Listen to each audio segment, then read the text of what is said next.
Welcome back to my kitchen. Do you want to make some raw vegan lemon bars with me?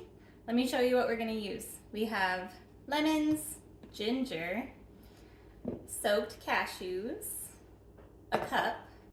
We have 2 cups of the large coconut flakes. We have 3/4 cup of coconut sugar, or you can use a monkfruit sweetener with erythritol. That's what I made them with the first time, but I'm not super sure about this one. So I'm gonna use coconut sugar today. And then I have about 1.25 cups of almond flour. That's just all I had left, but I think 1.5 cups would probably be better. And then these are optional. We have maple syrup and sea moss. And you definitely need a food processor for this one. I'm gonna use my Cuisinart food processor. So the first thing you're gonna do is put only the soaked cashews into the food processor. And you're gonna process these until they become cashew butter. So it's quite a while, so we'll see how long it takes and I'll let you know. It's a good idea to scrape down the side of the food processor to get all of the little pieces of cashews into the mixture.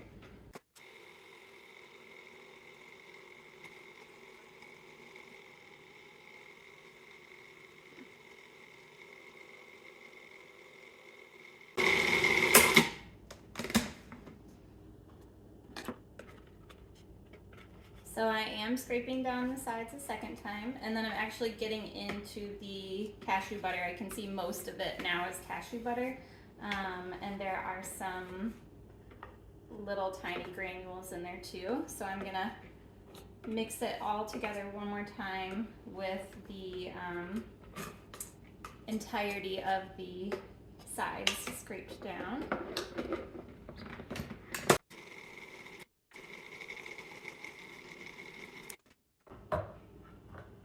Okay, so right now it just looks like that, and I think that's pretty good.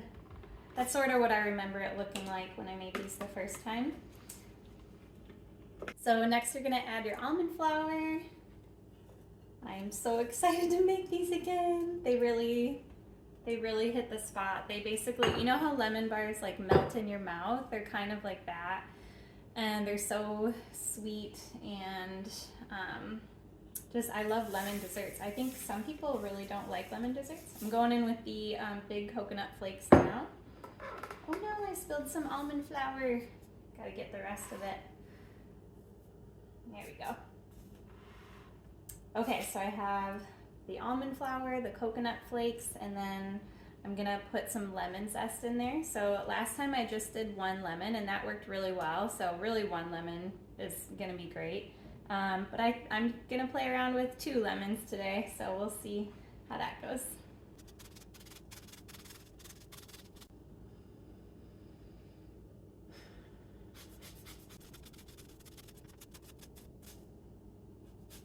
I think this recipe is so perfect for the middle of winter because right around January and February, I think February 11th or February 9th is the day that people in the United States are the most unhappy. Like just on average, like from a psychological standpoint, I think I've heard that statistic that is the time when people really need a pick-me-up. And I know a lot of people leave in the winter. But if you can't get away, I think, you know, doing little things for yourself, like having something like a lemon dessert, which, you know, lemons are proven to make people feel better, feel happier and lighter and more joyful. So yeah, they certainly do the trick for me. So I already feel super happy pretty much all the time, but this just is icing on the lemony cake. So make sure to get all of the lemon zest from your zester from underneath. If you don't have a zester, I highly recommend I highly recommend investing in one because not only can you zest lemons, but nutmeg, I use it for zesting nutmeg too. Okay, so we have the lemon in there, the lemon zest. So now we're gonna add the ginger. So I have a bunch of ginger that is already chopped up a little bit. So we have, I think I did about a thumb of ginger last time, like kind of a lot of ginger, but I really love having that ginger flavor. And I didn't cut off all of the, did I cut off all of the skin? I don't know. You could probably cut the skin off or not, and it would be totally fine. I think for me, I'm gonna leave the skin on today because I'm just trying to play around a little bit more with the recipe. So what I'm gonna do though is chop it up pretty small, so that way I'm not worried about if the food processor is gonna incorporate all the ginger, so that way I'm not gonna get like a bunch of chunks of ginger in there. Little chunks are great though. Little chunks really tasted amazing to me. So yeah, so I'm gonna chop up the ginger a little bit right now. Ginger is so great in the winter too, so I think this is a really good addition to a winter raw vegan dessert. You know, just another way to add ginger into your life in the winter. I have been having a lot of ginger, well, year round, but in juice. I like to put it in pretty much any juice I have. And then in my juices too, I like to put turmeric and garlic. Garlic is definitely my new favorite thing to put in juices, so I always make sure that I have some raw garlic on hand. Plus, I just really enjoy the process of getting the little garlic clove out. I like the process of smashing it and then peeling the skin off. That's really fun for me. Oh, I've gotten my dog's attention with the chopping, unfortunately, so they might be featured in the rest of this video now. So you'll hear little pitter-patters from them. Okay, this is a lot of garlic, but add as much or as little as you want. I feel pretty serious about garlic these days, so yeah. Let me get the food processor a little closer so you can see. All right, going in with the garlic. Okay, and then also before we blend, we're gonna add the coconut sugar. So I think 3/4 cup should be pretty good, but I can always add more. I'll taste it and see. And then I'm just gonna throw the maple syrup in there, because why not? I put maple syrup in the last one. I don't think I put this much maple syrup. It's about a tablespoon, but I think that's gonna be good. And you really don't have to be exact when you're making this recipe. It's okay. It's kind of like if you're making raw cookie dough, you know, you just kind of mix it and see what the texture is like. The texture of this is heavenly, and just be prepared to put most of it in the freezer because it won't make it to the, like you need to put it in the freezer or you're gonna eat it all. I had to, so I'll show you what I do with it, like how to put it in little portions in the freezer.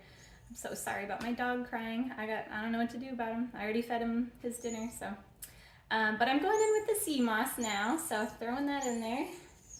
And I just think it'll like just only add to the texture a little bit and the nutritional value, so why not add sea moss, right? Am I right? I've been having sea moss regularly for like 6 months, I'd say.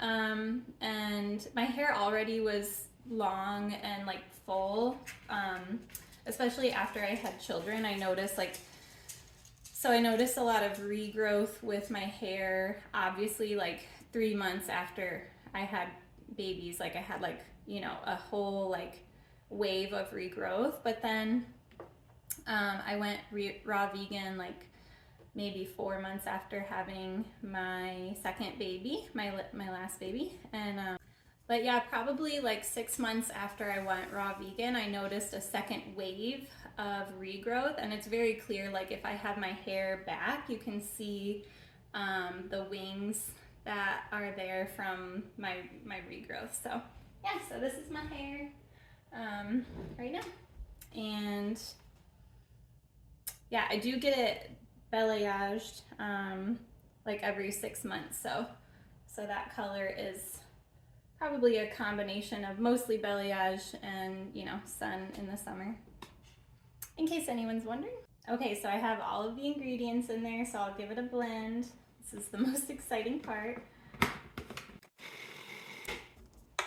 And you want to try to blend it until it starts to reach a dough consistency, and you know that it'll reach that, you know when it's a dough consistency when it starts turning around in like a ball.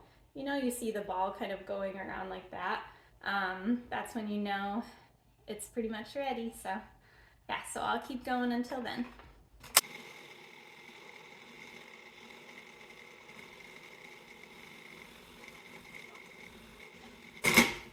Did you see the ball going around? That was it. So yeah, the ball of dough. Let's see if I can show you. See, it's in like a big ball. So that's what you want. Oh my God, it smells amazing. The last one I made was not brown. It had like a lighter color, which was really nice. But I made it with that Lakanto monk fruit erythritol sweetener. So I think I'm gonna scrape down the sides just for fun, just to make sure everything's incorporated. And no, it looks perfect actually. I'm just gonna leave it as is.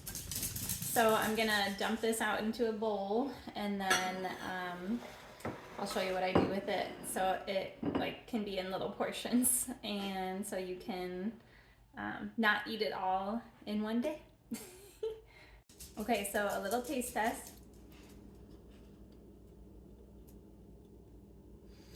Okay, so I have to be honest. I think that the the coconut sugar overpowers the lemon flavor a little bit. So I might do less coconut sugar next time and maybe more maple syrup instead. But I think that's why this monk fruit sweetener worked so well. And the color was really nice. So yeah, if you're into that, maybe use the monk fruit sweetener. But I mean, this is amazing. I mean, you know, just in general. So yeah. So you can make balls with this, obviously. It is really sticky, kind of like a cookie dough. Okay, but this is what I do so I don't eat the whole thing, is I have these little silicone shapes. So I'm gonna put some of it in these shapes as much as I can.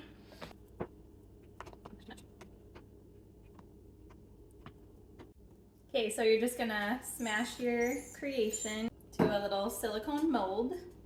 I also have some cute little silicone baking cups. Definitely put these in the freezer. It will enhance the flavor and the texture. The flavors will all meld together. And so yeah, I'm gonna put some in the freezer right now. Have a lot of stuff in there. Just went to Sam's Club today. Okay, so to make this look pretty and extra presentable, I would say put it on a dark plate of some sort.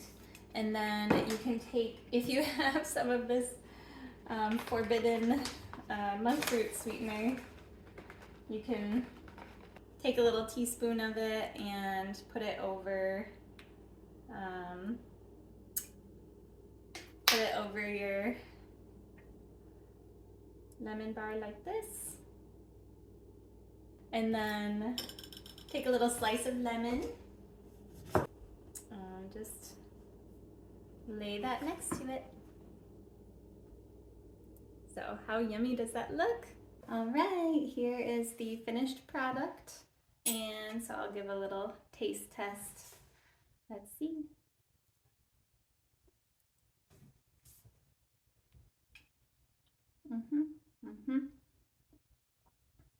Oh yeah. It really hits the spot.